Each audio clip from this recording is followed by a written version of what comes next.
Bonjour à tous, Ophélie Martin, hypnothérapeute. Bienvenue et aujourd'hui j'aimerais vous parler de l'hypnose introspective. Alors qu'est-ce que c'est l'hypnose introspective? Déjà c'est une hypnose conversationnelle. Donc ça veut dire que pendant l'hypnose, la personne va parler, on va échanger. La personne va me décrire ce qu'elle voit, ce qu'elle ressent et d'après les réponses, je vais guider la personne. Par exemple, si quelqu'un vient avec un symptôme qui n'est pas expliqué médicalement ou médicalement on ne trouve pas à quoi ça correspond et qu'il n'y a aucune raison. Par exemple, je ne sais pas, vous avez une douleur au pied qui ne part pas ou qui est là depuis quelques mois mais qui ne part pas.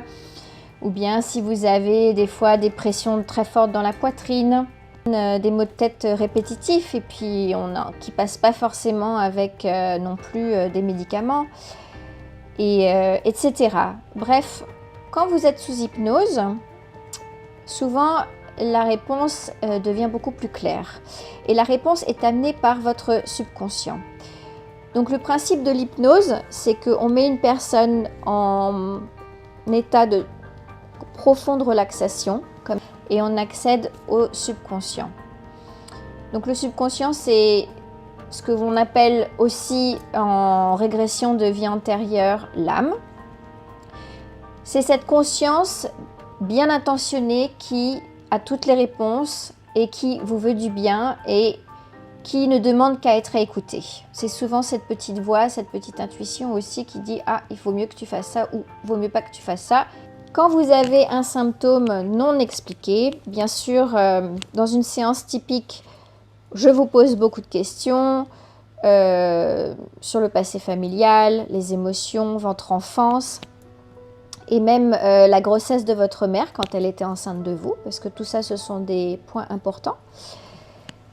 Et souvent, sous hypnose, viennent toutes les petites pièces du puzzle où après on comprend pourquoi, ou vous comprenez, vous en tant que sujet, vous comprenez pourquoi vous réagissez d'une certaine manière ou pourquoi vous avez des automatismes ou des réactions particulières par rapport à des situations aussi particulières.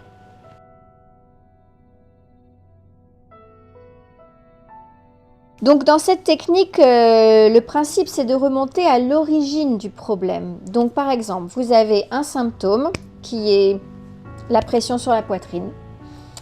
Et admettons, et quand on va aller en hypnose, vous allez retomber peut-être dans un épisode de votre vie, dans votre enfance, où vous avez été abandonné, par exemple, que ce soit, vous vous êtes senti abandonné, que ce soit par quelqu'un de votre famille, un ami, à l'école, un professeur, peu importe. Mais souvent, quand on demande de remonter à l'origine de ce schéma qui s'est mis en place, la personne va aller dans une vie antérieure. Alors, qu'est-ce qu'une vie antérieure? Alors, basé sur le principe que le temps n'existe pas dans le monde spirituel, et que le temps est un concept humain, dans le monde spirituel, le temps n'existe pas et tout arrive maintenant.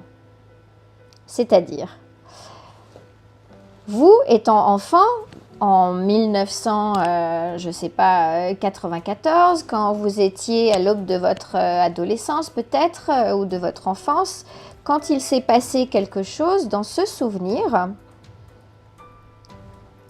une partie de vous y est toujours, comme relié à un câble, et c'est ça qui fait que c'est votre mémoire, que c'est votre vécu, et que ça influence encore sur vos émotions encore aujourd'hui.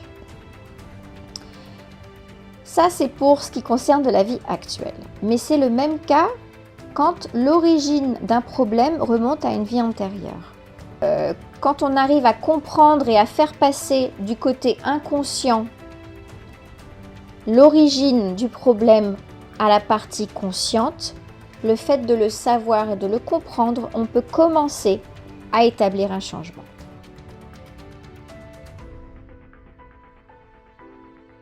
Un autre exemple, une personne qui se sent toujours un peu de trop, ou bien qui a peur d'embêter les gens, les personnes, ou qui est toujours, par exemple, peut-être en train de s'excuser, ou une personne qui a toujours besoin de se sentir à aider les gens, à vraiment tout faire pour qu'ils se sentent bien. Souvent, alors je ne veux pas dire souvent parce que des fois ça généralise beaucoup et en fait chaque cas est particulier et ça se traite au cas par cas, mais pour schématiquement expliquer, ce type de personnalité, par exemple, ou ce type de personnes, ce qu'elles ont vécu, c'est que dans le ventre de leur mère, par exemple, l'enfant entend absolument tout et ressent absolument toutes les sensations et les émotions de sa mère. Pourquoi? Parce que le bébé, au-delà de 4 mois, l'âme commence à s'attacher et à se lier à la partie corporelle au bébé. Et comme ce bébé, ce fœtus est en train de se développer, il est relié au champ énergétique de la mère. Donc, par ce champ énergétique, passent toutes les émotions, les ressentis, les moments de bonheur que la mère peut ressentir, mais aussi les mauvais moments, toutes ces pensées, et tout ça passe à travers du bébé. Le bébé, lui, dans le ventre de la mère, il sait qu'il va avoir certaines missions qu'il a choisies avant de se réincarner, certaines leçons qu'il va devoir faire. Il choisit ses parents aussi. Il choisit l'environnement dans lequel il va s'incarner. Tout ça fait partie d'un bon plan qu'il a établi avec ses guides, etc. pour s'incarner, pour qu'au niveau de l'âme, il puisse continuer son évolution. Tout ça, ce sont des émotions qui restent imprimées et qui s'impriment dans le subconscient du bébé. Pas dans le conscient, bien sûr, mais dans le subconscient. Et ce sont ces choses-là qui vont influencer après certaines réactions du bébé ou certaines manières de s'exprimer aussi. Certaines réactions à certaines situations. C'est pour la partie de la régression de la vie intra-utérine.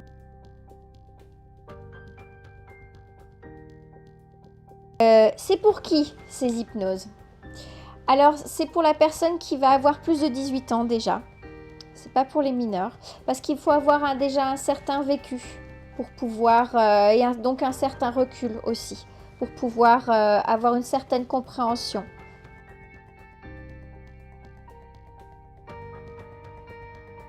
Alors, une séance typique, comment ça se passe? Alors déjà, ça prend entre 2 et 3 heures. Donc ça se passe par un entretien. Je pose toute une liste de questions, on définit un petit peu vos attentes aussi, sur quelles choses vous avez envie de travailler, en sachant aussi que c'est aussi votre subconscient, votre âme, qui va lui choisir et qui va vous montrer les scènes ou les événements qui ont besoin d'être travaillés. Donc après cet entretien, vous vous allongez, vous vous mettez à l'aise. Je fais une induction d'à peu près une vingtaine de minutes pour vous mettre vraiment à l'aise, vous connecter à votre corps.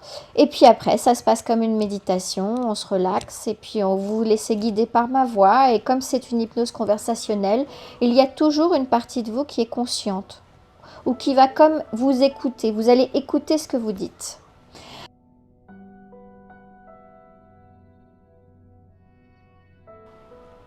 Quand vous allez regarder la télé dans un super film et que vous êtes vraiment dedans et vous faites et vous sentez que vous êtes vraiment dedans. Mais si par exemple à côté votre conjoint ou votre enfant ou peu importe vient vous dire quelque chose à côté, vous l'entendez, vous pouvez lui répondre et en même temps vous êtes tellement concentré sur ce que vous êtes en train de regarder que c'est comme si vous pouvez être par exemple à 2 endroits en même temps. Ben, c'est un petit peu la même chose.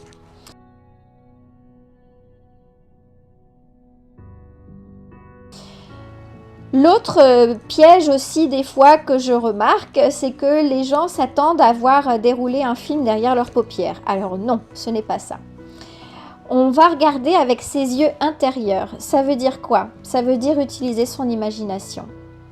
Puisque votre subconscient, votre âme, la seule manière de communiquer avec vous, c'est l'imagination. Donc elle va vous projeter pour les personnes visuelles des images.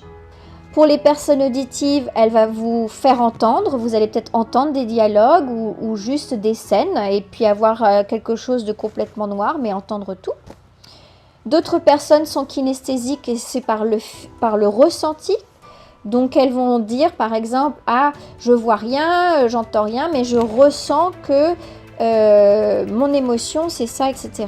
En fait au final, peu importe qu'on soit visuel, kinesthésique ou auditif, la partie la plus importante pour aller en hypnose, c'est pouvoir se connecter à ses émotions.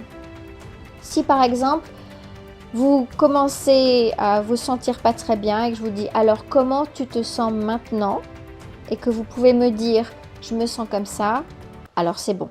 Vous pouvez aller en hypnose et on peut avoir toutes les réponses auxquelles vous aspirez.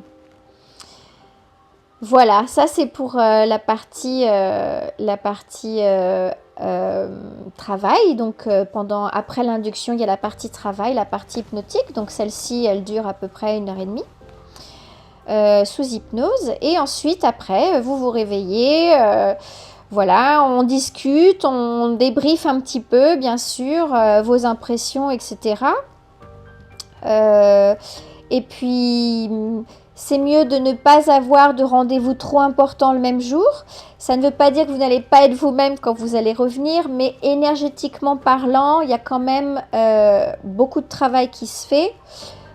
Qui peuvent vous fatiguer un petit peu. Donc par exemple, c'est normal d'être fatigué le lendemain ou même après le soir même. C'est pour ça qu'il est préférable de ne pas faire, je sais pas, 4 heures de voiture ou partir en déplacement ou bien avoir un rendez-vous très important par exemple juste après une séance d'hypnose. Dans le cas de l'hypnose introspective.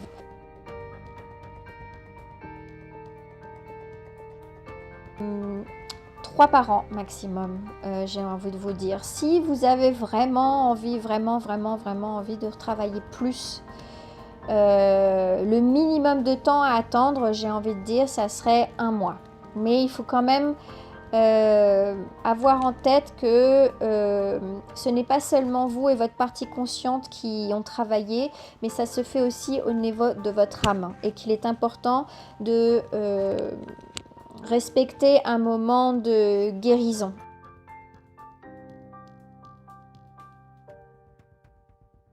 Un autre point important pour l'hypnose introspective, j'enregistre toute la séance en vidéo.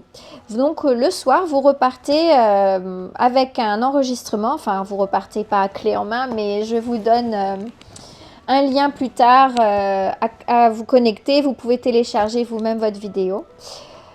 Puisque la base aussi de la guérison revient à s'écouter pendant la séance.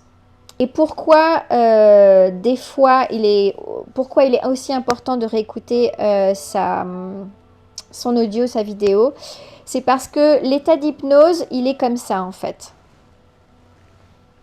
Comme une courbe, des fois on est un peu plus réveillé, on sent qu'on n'est pas assez profond, des fois on est vraiment profondément et c'est là que c'est comme quand après on sort d'un sommeil le matin, on se dit ah faut que je me ressouvienne de mon rêve et puis après ça commence à partir, on se souvient pas de tout, on se souvient que de choses, certaines choses. C'est pour ça que j'enregistre aussi. Voilà.